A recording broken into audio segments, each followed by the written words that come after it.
Сложно, но възможно.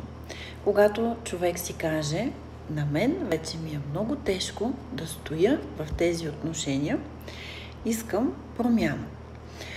Тогава идва на констелация и заявява, да, аз попадам в зависими отношения. Да, това вече много ми тежи, искам съвършенно различна връзка.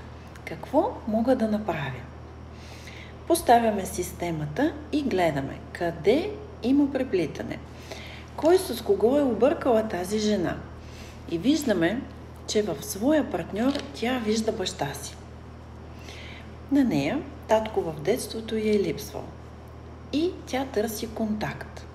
Затова избира този мъж и не може да си тръгне. Това са подсъзнателни процеси. В зависимите отношения винаги се разиграват три роли. Жертва, тиранин, спасител. Като спасителя винаги е тиранин.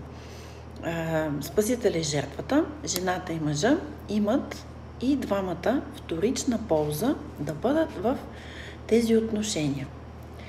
С кого всъщност търси контакт тази жена?